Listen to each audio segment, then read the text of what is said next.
समय का परिवर्तन इतना भारी हो जाता है कि कभी कभी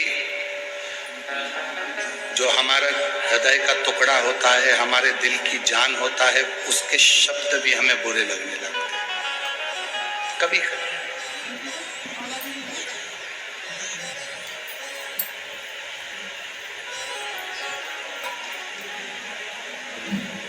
जिस बहू को आप देखकर, समझकर, बातचीत कर कर लेकर आए हो, कभी कभी वही बहू अगर कुछ शब्द कह देती है तो हमको बुरा लग जाता है। जिस बेटे को आपने पाल पोस कर बड़ा करा, वही बेटा यदि कोई शब्द कह देता है तो आपको बुरा लग जाता है। पति आपको कोई शब्द कह देता है तो बुरा लग जाता है, पत्नी कोई शब्द कह देती है तो बुरा लग जाता है। घर के बुजुर्ग यदि कोई शब्द कह देते हैं तो बुरा लग जाता है। क्यों लगने लगा? पहले तो किसी के शब्द आपको बुरे नहीं लगते थे। पहले ना बेटे के शब्द बुरे लगते थे, ना बहू के शब्द बुरे लगते थे, ना माता के शब्द बुरे लगते थे, ना पिता के शब्द बुरे लगते थे, ना दादा के शब्द बुरे लगते थे, ना दादी के शब्द बुरे लगते थे, ना भाई के शब्द बुरे लगते थे, ना बहन के शब्द बुरे लगते थे। फिर ऐसी सोच हमारी कैसे बन गई? ऐसा हमारा विचार कैसे बन गया कि हमको कोई भी बोल देता है तो उसके शब्द बुरे लगने लगते हैं? वो शब्द हमें श्रेष्ठ नहीं लगते। क्यों? क्योंकि हमने हमारे विवेक में, हमारी बुद्धि में, हमारे चित्त में अहमता को धारण कर, अहंकार को धारण कर। मैं जो बोलूंगी वो होगा, मैं जो कहूंगा वो होगा।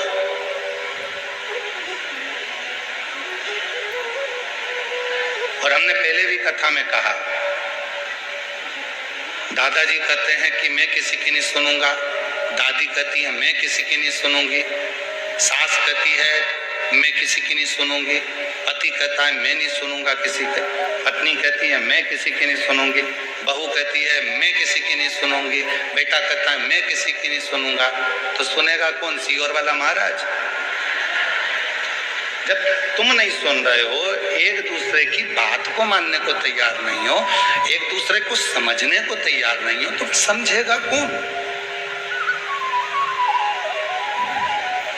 कौन सुनेगा? और दुनिया का सबसे कठिन काम है सुनना। और जिसने अपनी जिंदगी में श्रवण करना प्रारंभ कर दिया, सुनना प्रारंभ कर दिया, वो जिंदगी में सफलता की ओर बढ़ता चलेगा। हम सुन नहीं पाते। देखो, मैं तुम्हारी बात नहीं सुनूंगी, फालतू की बात करना मती, मुझे बड़बड़ करना मती, मेरे को नहीं सुनना तुमसे। वो कल का आया मुझे सुनाएगा, मेरे को नहीं सुनना। हम इसी सोच में, इसी विचार में, इसी सोच में, हम इसी सोच में, इन्हीं विचारों में हम फंसे पड़े और हम कुछ अच्छा कर नहीं पा रहे।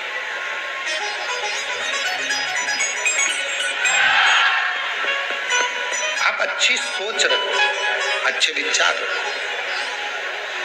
मेरा भोले बाबा ना तुम्हारे पूजन की थाली देखता है, ना तुम्हारे पूजन के वस्त्र देखता है। मेरा भोले बाबा केवल तुम्हारा निर्मल मन देखता है, केवल, और कुछ भी नहीं। और जो जैसी भावना लाया वो वैसा ही नहीं, गायों से उठाया वो मन ही मन हर्षाया और कर दिया माला। शिव अच्छी सोच देख रहा है, शिव अच्छा विचार देख रहा है, शिव अच्छी दृष्टि देख रहा है और कुछ भी नहीं देख रहा है।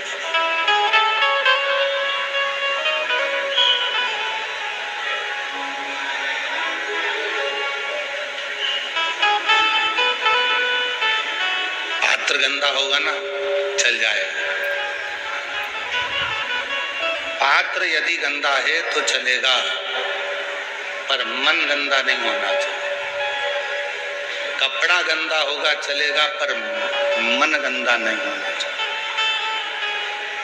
थोड़ा शरीर गंदा होगा चलेगा, पर हृदय गंदा नहीं होना चाहिए।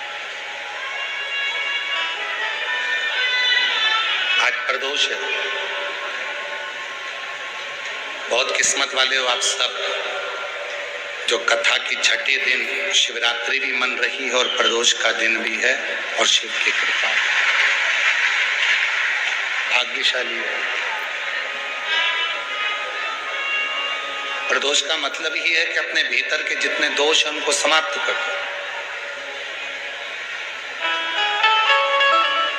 कोई कहता है गुरुजी प्रदोष के दिन हम फलाहार करें, एक टाइम भोजन करें कि दोनों टाइम फलाहार करें। शिव महापुराण की कथा तो ये कहती है कि तुम्हारा शरीर जितना बने, शरीर से जितनी साधना बन जाए उतनी साधना करो, शरीर से जितना व्रत बन जाए उतना व्रत करो। बाबा भोलेनाथ ये नहीं कर रहे हैं कि तुम बहुत भूखे रहो। बाबा भोलेनाथ जी तो कहते हैं कि अपनी आत्मा को कष्ट मत दे। आत्मा में परमात्मा विराजमान है, इसलिए जितना बन सके, अगर उपास रहना है, फलाहार कर रहना है तो फलाहार कर रह लो, और एक समय भोजन करना है तो शाम को जब प्रदोष काल की आरती पूजन आप कर लो, और पूजन करने के बाद जब रात्रि का समय हो प्रदोष काल के बाद में, तब आप भले भोजन करो, फिर सुबह फलाहार।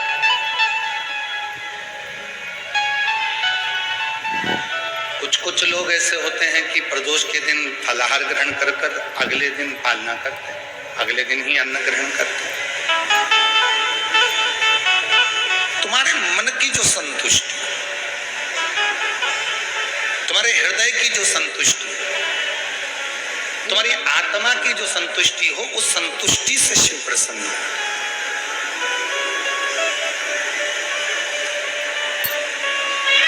और नहीं तो शिव महापुराण में कई लोग पूछते हैं,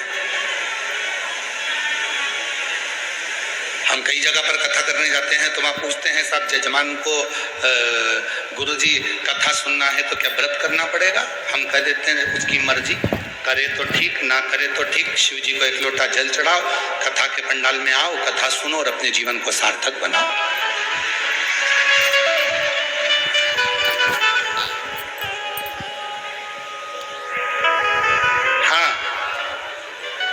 श्रीमद् भागवत में जरूर लिखा है कि एक फल का सेवन करो और कथा को सुनो।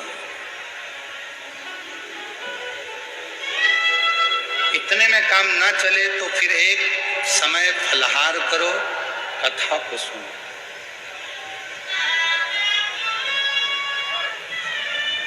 एक समय फलाहार करो और कथा को सुनो।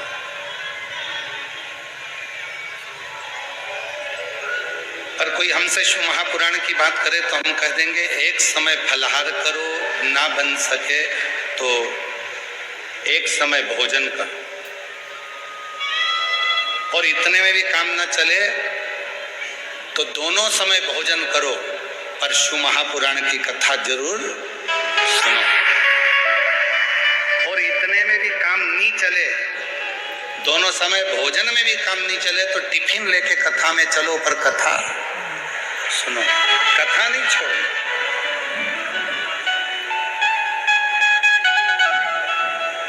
जैसे वो होता है ना तंबाकू वाला व्यक्ति, जिसको तंबाकू खाने की आदत रहती है, वो धीरे से महाराज जी बोले हर हर, और जैसे बोला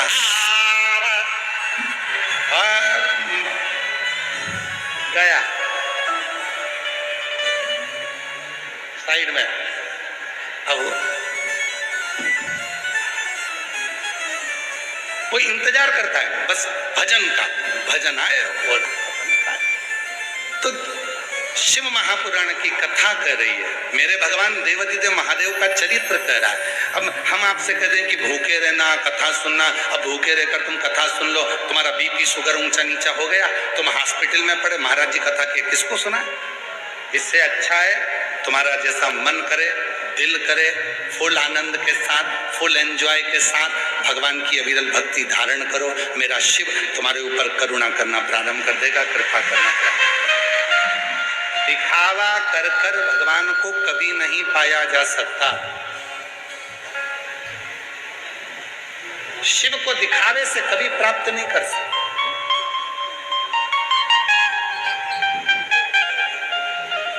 उसको केवल प्राप्त किया जा सकता है तुम निर्मल मन से। आप कैसे हो, क्या दे रहे हो, कितना दे रहे हो, वो भी शिव नहीं दे। मैं शंकर भगवान को 1000 लीटर दूध से स्नान कराऊंगी, भगवान ने तो नहीं कहा कि तू करा। मैं 108 बेलपत्र शंकर भगवान को चढ़ाऊंगी, भगवान ने ये भी नहीं कहा। भगवान तो कहते हैं एक बेलपत्र मुझे चढ़ा, ये भी ना मिले तो मेरी चढ़ी हुई बेलपत्र उठा ले, धो ले, वापिस चढ़ा दे। भगवान कह रहे, पर शिव जी कह रहे हैं कि कोई कहे कि शिव ने इतना कहा, ना ना ना, वो उसको कुछ नहीं चाहिए। उसको तो केवल तुम्हारा हृदय, मन, चित्त। एक कथा आती है, एक बहुत घने जंगल में एक चिड़िया रहती थी। छोटी सी चिड़िया थी। उसी घने जंगल में जहां चिड़िया रहती थी, उसी घने जंगल में एक शंकर का शिवालय था। ओटला बना है, शिवलिंग रखा है।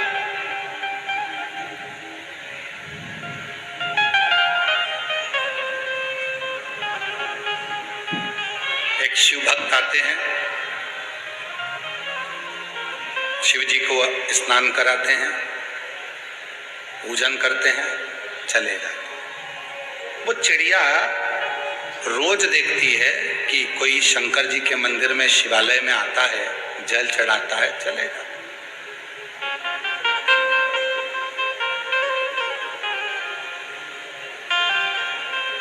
6 महीना 8 महीने तक चिड़िया ने देखा, और 8 महीने के बाद वो जो महाराज जी आते थे, जो शिवालय आते थे शिव भक्त, उन्होंने आना बंद कर दिया। अब वो नहीं आ रहा।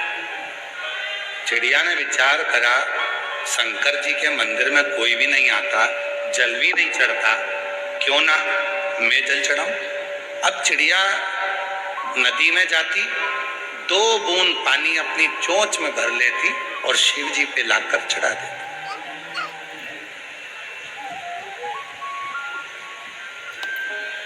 रोज चिड़िया उड़ती है, 2 बूंद पानी अपनी चोंच में भरती है, शिव जी पे लाके डाल देती।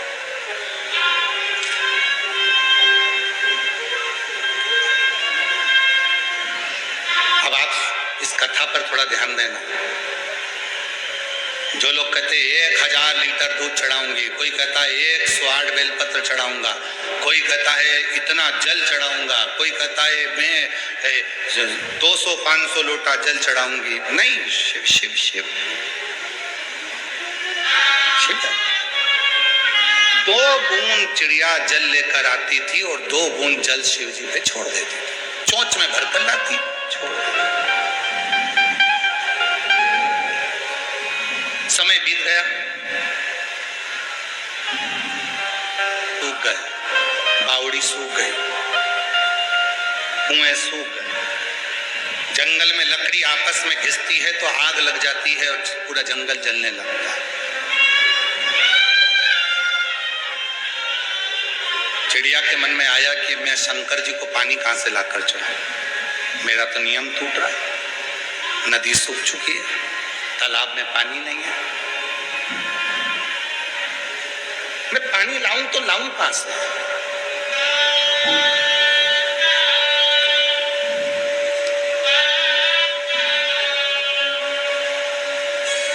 चिड़िया ने उड़ना प्रारंभ करा, आसपास का पूरा क्षेत्र देख लिया चिड़िया ने, पर उसको पानी नहीं मिला। चिड़िया और आगे बढ़कर गई, थक गई, बैठ गई, पानी नहीं मिला। और बड़ी आगे, थक गई, पानी नहीं मिला।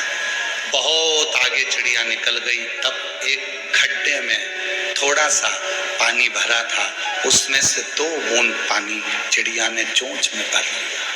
2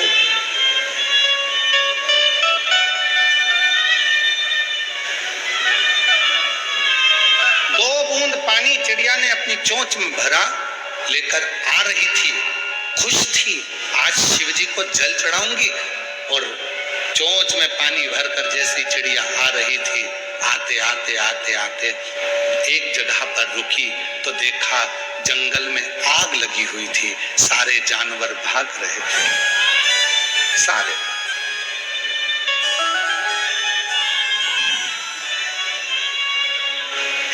जंगल में आग लगी है, और जंगल में आग लगी है, सारे जानवर भाग रहे हैं। चिड़िया ने देखा इतनी तेज आग लगी है, पानी शिव जी को चढ़ाना है, बहुत समय के बाद मिला है, पर एक काम करती हूँ, आज मैं आग को बुझा देती हूँ। और चिड़िया ने अपनी चोंच में से 2 बूंद पानी आगी पर डाला। अब शेर, हाथी, मोर, सियार जंगल के चिड़िया पर हंसने लगे। तेरे 2 बूंद पानी से कोई आगी बुझेगी? हाथी भी हंस रहा है, शेर भी हंस रहा है, सियार भी हंस रहे हैं, मोर भी हंस रहा है, पक्षी भी हंस रहे हैं। तेरे 2 बूंद पानी से क्या ये आग बुझेगी? चिड़िया ने कहा, भले आग नहीं बुझे, पर जब इतिहास लिखा जाएगा तो उसमें मेरा नाम लिखा जाएगा कि मैं आग बुझाने वालों में शामिल थी। जब इतिहास लिखा जाएगा तो मेरा नाम लिखा जाएगा कि मैं आग बुझाने वालों में शामिल थी, आग लगाने वालों में नहीं, और ना आग देखकर भागने वालों में, मैं आग बुझाने वालों में शामिल थी। भले मेरे पास जो था मैंने वो दिया। जैसे ही 2 बूंद आगी में गिरा, आग तो नहीं बुझी, पर शंकर भगवान प्रसन्न हो गए, गंगा की धार छोड़ दी, पूरी आग ठंडी, पूरी आग ठंडी। चिड़िया ने देखा, बाबा इतने दिन से मैंने 2-2 बूंद पानी चढ़ाया, आप प्रसन्न नहीं हुए?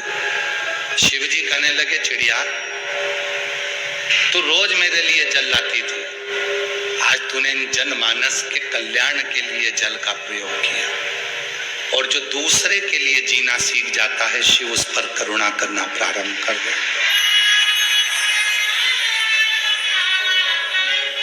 जो दूसरे के लिए जीना सीख गया,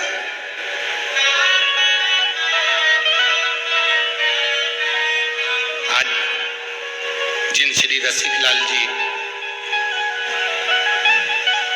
माणिकचंद जी धारीवाल जी का जन्म दिवस है,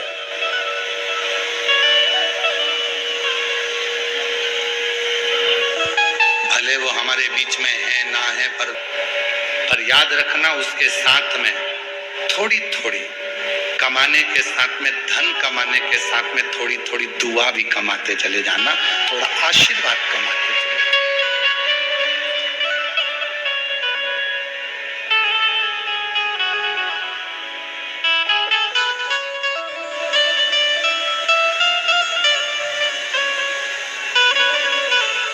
श्री में रसिकलाल जी धारीवाल जी के जन्मदिन पर इतना जरूर कहना चाहूंगा, प्रेरणा लो उनसे।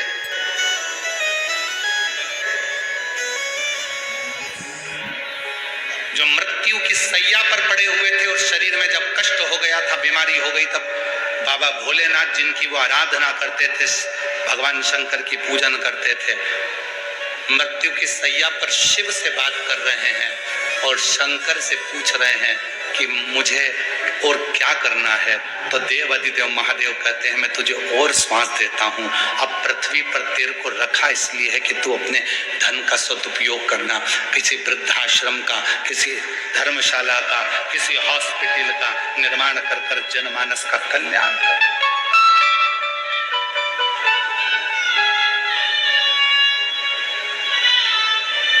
कितना शिव पर समर्पित परिवार होगा धारीवाल परिवार को जरा देखिए कितना शिव पर समर्पित। एक पत्र है,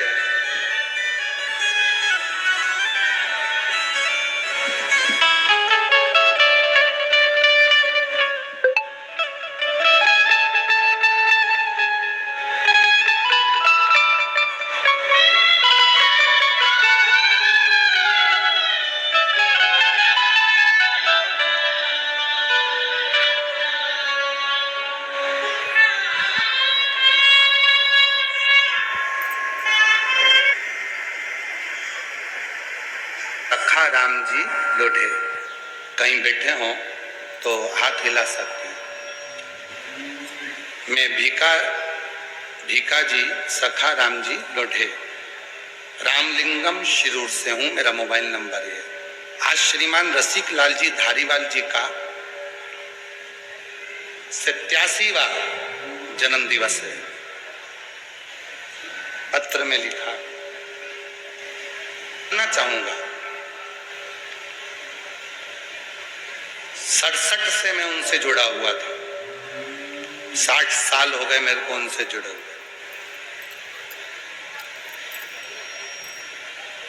गुरुदेव, श्रीमान रसिक लाल जी को 3 बेटियां थी, उज्ज्वला ताई, सुरेखा ताई, कल्पना ताई। बेटा उस समय नहीं था। तब रसिक लाल जी ने भगवान शंकर की ऐसी कोई साधना नहीं छोड़ी जो उन्होंने नहीं करी, और शिव ने आखिरी में उनको एक प्रकाश पुत्र जैसा बेटा दिया, शिव शंकर।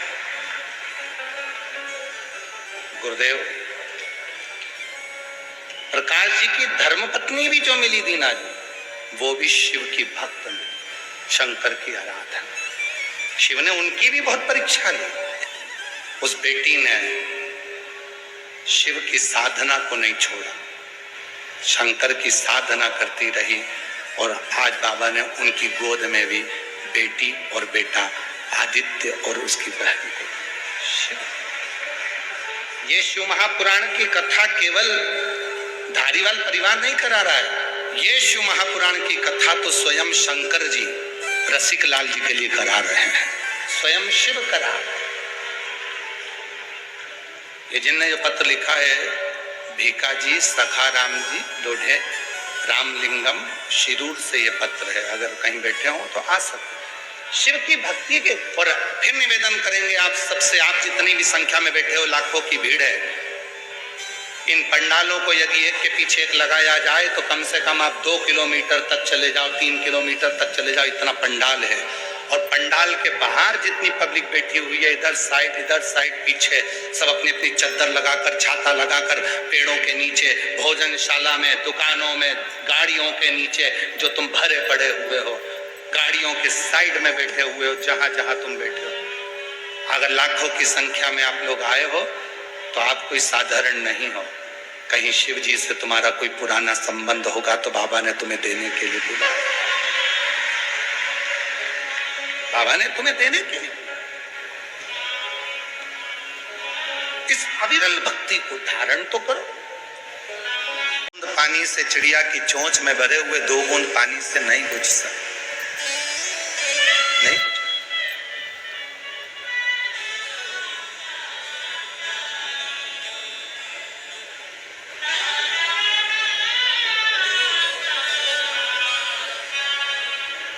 आप सब आए हो, अपने अपने साथ में कोई बिस्कुट लाया होगा, कोई पानी की छोटी छोटी बोतल लाया होगा, कोई टॉफी का पैकेट लाया होगा। शिरूर में अभी तक जितनी कथा हुई हो, बड़े से बड़े अनुष्ठान हुए हो, उन सब की लिस्ट निकाल कर देखना कि जितनी भी कथा हुई, उस कथा में क्या लोग सिर पे पानी ले लेकर आते हैं बांटने के लिए? क्या बिस्कुट के पैकेट लेकर आते हैं? क्या टॉफी लेकर आते हैं? केवल एक शिव महापुराण की कथा एक ऐसी होती है जिसमें नियम है, भूखे को भोजन और प्यासे को पानी, जय बाबा बर्फानी। ये नियम शिव महापुराण है। आप टॉफी का पैकेट लेकर आते हो, धीरे धीरे 15-20 जितनी टॉफी रहती है, आप लोगों को खिलाकर उसका मुंह झूठा करा दो। कोई पानी पिलाकर मुंह झूठा करा देता, कोई बिस्कुट खिलाकर मुंह झूठा करा देता, कोई रोटी और मिर्ची का ठेसा खिलाकर मुंह झूठा करा देता। जो वो लेकर आया है वो उसको दे रहा। क्यों? शिव महापुराण का नियम है, शिव महापुराण में शंकर के सारे गण आते हैं, शिव के भक्त आते हैं, जिनको शिव से प्रीत होती है वही शिव पुराण में पहुंचता, बाकी का कोई नहीं। शिरूर के भी ना जाने कितने लोग होंगे जो डर के मारे नहीं आते। भीड़, इतनी भीड़ में जाऊंगा कैसे, मेरे से तो नहीं बनेगा, मेरे से तो नहीं। तो तुम क्या सोच रहे हो कि वो क्यों नहीं आया? वो भीड़ देखकर नहीं आया। ये भोलेनाथ जी के गणों की जब संख्या बढ़ती है, शंकर के जब भक्त बढ़ते हैं, तो भगवान शंकर चाहते हैं कि आधे से ज्यादा लोग अपने घर में रह जाएं, क्योंकि वो आएगा तो मुझे उसे रिटर्न गिफ्ट देना पड़ेगा, कुछ ना कुछ देकर भेजना पड़ेगा, इसलिए भगवान उसे घर तक रख देता है, आने तक नहीं। और जिसने सोच लिया अरे हमको तो मालूम है वहां तो भीड़ होगी ही, 1.5-2 किलोमीटर तो पैदल चलना पड़ेगा, गाड़ी साइड में लगाना पड़ेगी, पैदल चलना पड़ेगा, बिस्कुट का पैकेट रख लो, टॉफी रख लो, पानी की बोतल सिर पे रख लो और बैग टांगो, बच्चों को बाजू में दबाओ और चल दो, विठ्ठल विठ्ठल विठ्ठला पांडुरंगा विठ्ठल, तो चल दो बस।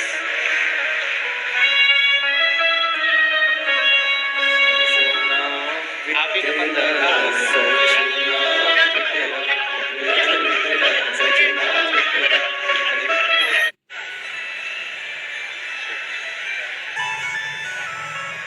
और महादेव नमन चरणों। जंगल में आग लगी हो, क्या 2 बूंद पानी से बुझ सकती है? नहीं, पर उसने अपना प्रयास किया। कई बेटा बेटी कहते हैं लोटा जल चढ़ा रहे हो, चाहे एक चावल का दाना चढ़ा रहे हो, पर तुम्हारा चढ़ाया गया जल तुम्हारा कल बदल कर ही रहेगा, ये निश्चित। तुम्हारा कल बदलना है तो जल चढ़ा हुआ तुम्हारा कल बदल कर रहेगा, बदलेगा। अब तुम ये मत सोचो मेरे अकेले से क्या होगा, सब होगा, सब।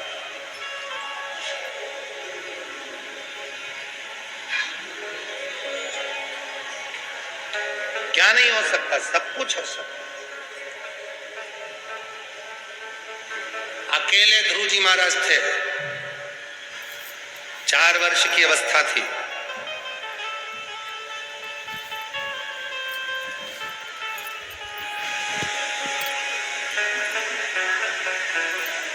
सौतेली माँ ने गोदी से नीचे उतार दिया था, धक्का देकर निकाल दिया था।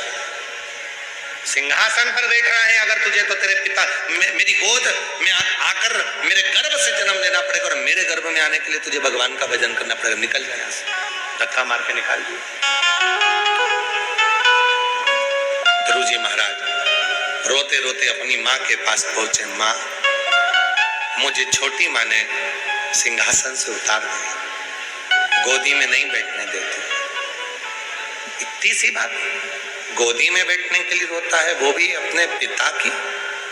माँ ने कहा यदि गोदी में बैठना है तो उस परम पिता परमात्मा की गोद में बैठ जा, जिससे कोई नीचे ही नहीं उतरता, वहां जा। ऐसा कौन है जिसको नहीं दिया? ये पत्र देखिए जरा, लोग कहते हैं गुरुजी इतनी भीड़ क्यों आती है, ये आपकी शिव पुराण की कथा में इसी रज में। पत्र देखिए, पत्रों का ढेर देखिए, पढ़े नहीं है इतने तो हमने, जितने आए।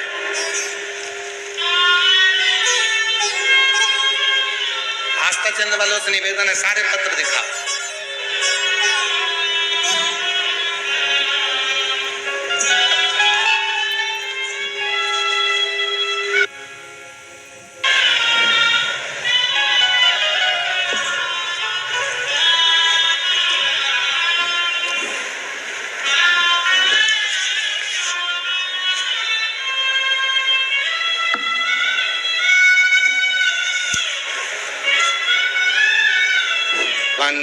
कथा सुनने वाले की गोदी में जिनको दिया। ये वो पत्र हैं जिनको मेरे बाबा ने, जो जैसी कामना लाया वो वैसा ही फल पाया, नहीं खाली उसे लौटाया वो मन ही मन हर्षाया। और ये पत्र उनके हैं जिनसे हम कभी नहीं मिलते ना आप, और पूरी दुनिया जानती है सीहोर वाला महाराज मिलता ही नहीं, कभी नहीं मिलता। हमारा पाठ पूरा हुआ, हम थोड़ी देर मिलके वापिस अपने कमरे में चले गए। कब चले, ज्यादा मिलना नहीं। और इतने लोग बैठे हैं, कोई कह दे कि गुरुजी किसी से मिले हो, किसी से चर्चा करी हो, किसी से बात करी हो, ना ना। आप शिव जी को एक लोटा जल चढ़ाओ, शिव महापुराण की कथा सुनो, पंडाल में बैठो, वहां की मिट्टी को अपने हृदय से लगाओ, जो कामना है दिल से कहकर जाओ। 3 महीने में फिर वापिस भुसावल में तुम्हारा पत्र पढ़ने के लिए तैयार है। फिर तुम्हारे नगर में आसपास में कथा हो तो तुम्हारा पत्र उसी व्यासपीठ पर आएगा। जो तुमने यहाँ मांगा, जो तुमने प्रार्थना करी है, जो तुमने विनय करा।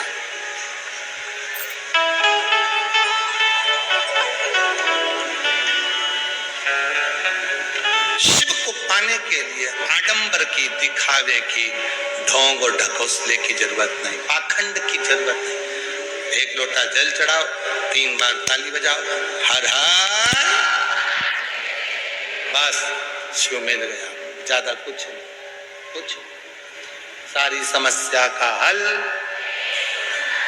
श्री शिवाय बोल बम का। जाना भी नहीं होता, हम भले कह दें कि हम आएंगे, उधर निकलेंगे तो आएंगे जाएंगे, पर भजन स्मरण अपनी कीर्ति भक्ति करो, जपते भजन करते। और हम रोहित जी मेहता जी को कम से कम इस बात के लिए आशीर्वाद देंगे, उनके माता पिता के संस्कार। ये तो कहा कि गुरुजी घर पधारना, बाबा की कृपा से एक बार जरूर आ। ये संस्कार होते हैं। जब सभी घर पर बैठकर कथा सुन रहे हो, और इतना याद रखना, आज शिवरात्रि है, घर पे बैठ के भले कथा सुनो, पर जो गांव में रहते हैं सुरूर में, उनसे निवेदन है आज की रात्रि में 5 मिनट आकर, 10 मिनट आकर कथा के पंडाल की मिट्टी को जरूर नमन करना। वो जीवन का सुख प्रदान करने वाली जीवन। बूंद पानी जो तुमने समर्पित किया है, उसमें तुम्हारा समर्पण तो है, उसमें समर्पण तो है ना तुम्हारा, बस बहुत। तुम बहुत बड़ा भंडारा नहीं कर सकते, पर एक बिस्कुट का टुकड़ा खिलाकर समर्पण तो है, एक टॉफी खिलाकर समर्पण तो है, अपनी पानी की बोतल में से पानी पिलाकर समर्पण तो है। हम कथा में क्या क्या चीज लाने की बोलते हैं, आपको मालूम है ना? कथा में क्या क्या चीज लाने की बोलते हैं? पानी की कितनी बोतल, जम के बोलो जरा, 2, एक छाता, एक बिछाने की दरी और एक ओढ़ने का कम्बल। आज तक हमने कथा में ये नहीं कहा कि तुम भोजन साथ में लेके चलना, क्योंकि उसने बुलाया है तो वही खिलाएगा, जैसा रखेगा। जी धारीवाल जी को बहुत बहुत धन्यवाद देता हूं कि वास्तव में भोजन की व्यवस्था आपने जो करी है, सब मेरी जीजियां बड़ी आशीर्वाद आपको दे रही हैं। बहुत बहुत बहुत सुंदर व्यवस्था, बहुत, उसके लिए साधुता।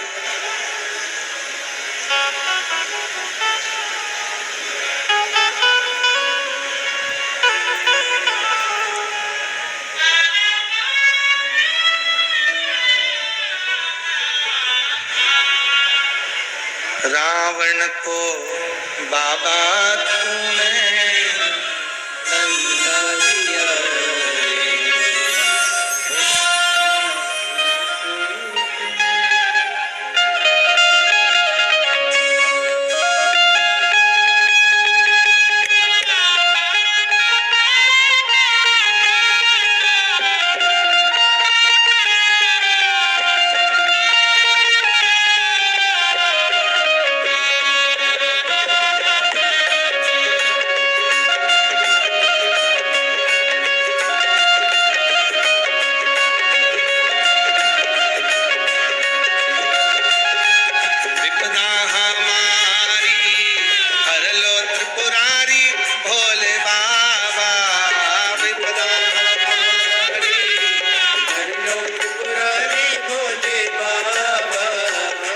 आपदा